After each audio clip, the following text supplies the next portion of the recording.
When we think of the origins of landscape painting, it's easy to imagine an artist hiking out into a sunlit meadow, setting up a wooden easel, and painting the trees right in front of them.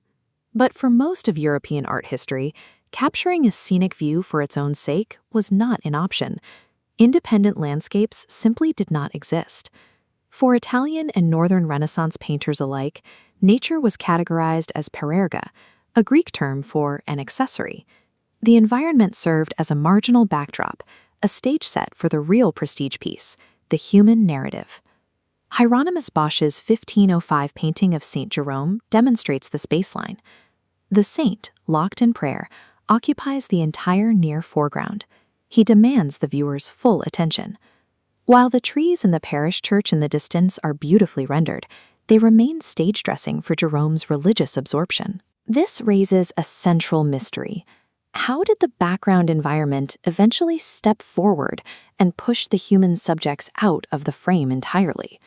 The catalyst for this shift was the exploding early capitalist economy of 16th century Antwerp. In a booming port city, a growing middle class created a demand for art that required a replicable visual industry. The landscape was born from that market pressure. The transition begins with a visual experiment by Joachim Patinier. He radically shrunk his human subject, tucking him away in the bottom corner of the panel to make room for a massive environment. Patinier's invention was the world landscape. It's an artificial, composite view from a high vantage point. To create deep space, he used a rigid three-zone color formula: brown in the foreground, green in the middle distance, and pale blue at the horizon. Patinier built a highly constructed spatial map designed to contrast holiness with worldliness. Note the sharp division between the jagged, rocky cave on the left and the sprawling, populated port city on the right. The dark wilderness represents the spiritual retreat St. Jerome has chosen, while the flat, distant city represents the world of temptation he has renounced. These early landscapes were deeply ideological. They provided a visual map showing the viewer exactly what the tiny saint in the corner was rejecting. Patinier's success created a scaling problem. To meet market demand, followers like Harry Met the Bless had to mass-produce these works. Workshops accelerated their production by tracing patterns from drawings and endlessly recombining stock figure groups into different settings. The world landscape relied on formulaic set pieces, much like the desert and town spaces that define a modern Hollywood Western. Publisher Hieronymus Koch revolutionized the distribution of these visual formulas by pressing them onto copper plates for mass consumption.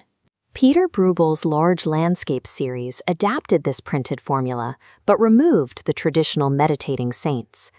Bruegel replaced the holy figures with anonymous peasants, carters, and laborers going about their daily business in the fields.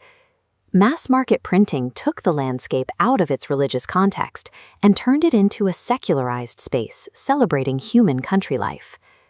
The final visual transformation arrived in a series of prints by the anonymous master of the small landscapes. The vantage point finally drops to eye level, settling the viewer squarely on the ground. This new view erases the exotic mountains and the deep moral divides of Patinier's formula. In their place, we find close-ups of muddy roads, realistic local villages, and thatched roofs. The religious figures have now vanished completely.